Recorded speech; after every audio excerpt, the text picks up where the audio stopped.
So, you have all seen the title of this video, Why I Moved to Spain Alone at 17 or something like that.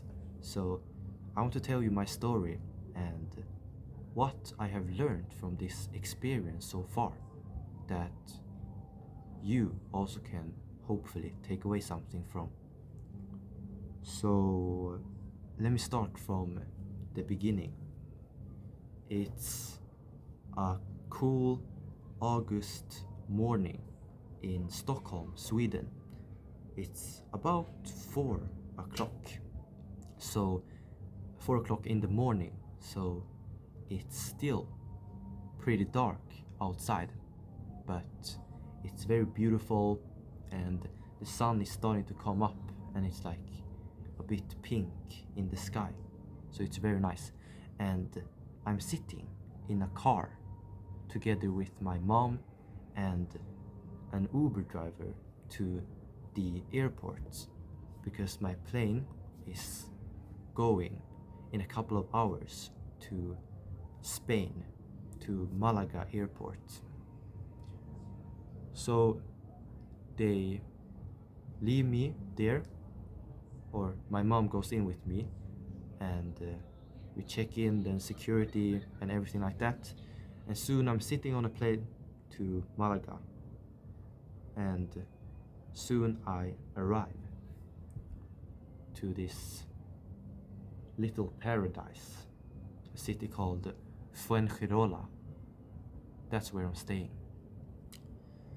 So why did I choose to do this thing? And how does it work out? How does it work? Just some basic information. So basically, it's like an international exchange of schools. So I'm basically just going to school here in Spain for 1 year instead of in Sweden. And it's a Swedish school here in Spain. So I don't actually miss anything or need to do anything again. I can do 1 year here and then go back and continue. So that's really nice. And unfortunately, it's not like travel. It's like school. But when I have time, I can go to different places and go to the beach, see all the things. So that's really cool. So that's what it is. And actually, I am not alone. I traveled here alone without my parents and stuff. But here I live with a Spanish family and have my own room and stuff. And why did I decide to do this? Well, it was just we had found this interesting for a long time, and my parents always liked the idea, and I thought, yeah, why not? It's a good idea, and I can develop a lot, especially when I'm soon 18, and learn much about myself, and it would just be a cool experience, and meeting new people and stuff. So that's basically why. And so when we saw the opportunity, I just thought I would do it. All right. Now with that out of the way, let's quickly get onto the learning experiences, or some points I have noted out that I have learned from this travel so far. And I have been here for 2 weeks and something, but I think you will really like these points. And the first one I have written down really well, so I will just read this to you and then maybe give some more thoughts. It's a bit hard to see, but let's do it.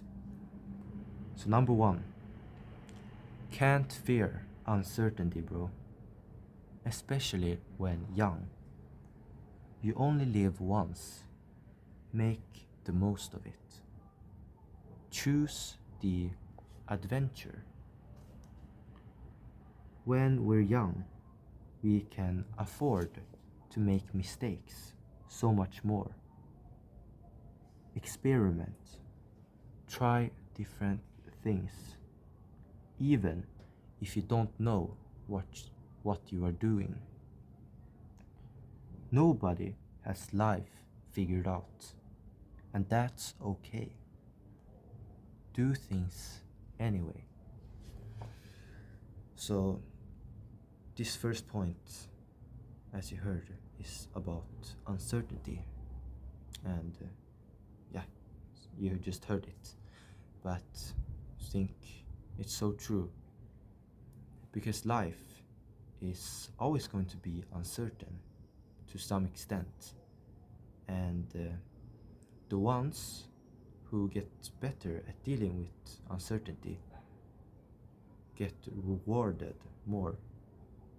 And not like rewarded, but they do things that some people might not have done because it was uncertain. And it's a very important life skill to have. Many of the most important things in your life, many of the hidden opportunities, they will all be gone if you don't learn to be okay with uncertainty. And it's something that you can build up. So it's not like it's very okay if uncertainty feels hard right now, because that's normal. But to build it up, you just have to start with small uncertainties, and exactly, start small and go with bigger uncertainties after. So for example, small uncertainties, maybe you go and say hi to a person, to like a stranger. That's like uncertain, but that will like build you up. And small stuff like that. Yes, but it's a really important skill. And I'm yapping way too much, so I need to get to the second point. This is number 2. We appreciate what we don't have so much more. And this is like, I find this really true. The things we have, we often take them for granted. And it's not until they're gone that we appreciate them and notice how important they were for us. So, for example, my family, when I have gotten here, I have appreciated them much more, I feel like. And we do our phone calls and stuff, and when I'm with them like every single day, I like forgot how much I actually love them, and how much they care and how much I care, and so on. And it's a bit sad it's this way, but it's just human nature. Also, one thing, before I moved here and before I moved to Stockholm, I had like my own big room, and I took that for granted like for 15 years. But then, when I got to Stockholm, I didn't have my own room, and I just thought like, oh, how nice it was to have our own room. I want that. It was so like good. And now I'm here with a small little room, and I just appreciated it much more. Because like when we lose it, that's when we appreciate it. And when we gain it back, maybe when we gain it back, then maybe you will appreciate it more sometimes. Oh my god, this is too long. I will see what I will do. Yeah.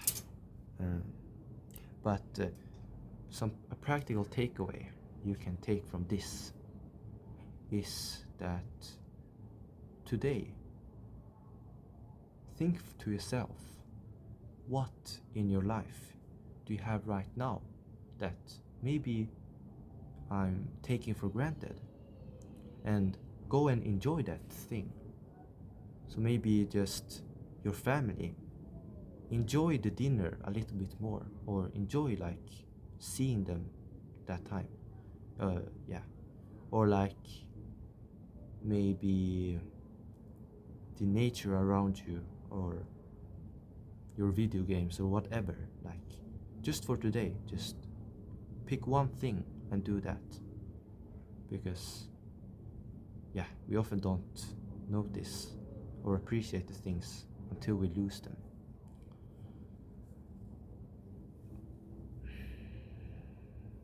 Yes, yes, yes. Let's go to the last thing. Yeah, let me read this. The best moment of any experience is right before it happens. Anticipation is often more satisfying than reality. So this is something I copied this text from Mark Manson, his post. I thought it was really good and pretty true for this, because before I came here, I thought of like, I don't know, I thought of all the things, all the cool things that could happen and so on. And yeah, it was just all a big fantasy, you know. Sometimes before like a party or anything, really, you will just make up all these stories in your head. Sometimes it's like positive, yeah, sometimes it's like negative.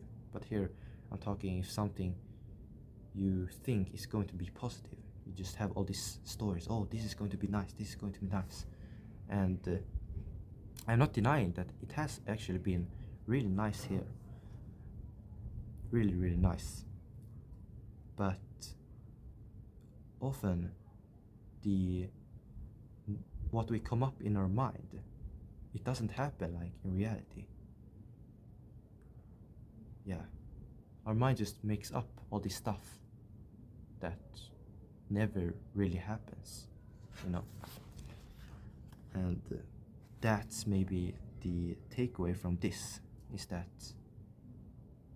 sometimes your mind will think one thing is much better, but then it's not as good. And sometimes it can be the other way around. So that's just something for you to think about, and give you a new perspective or knowledge or whatever. And I thank you very much for watching.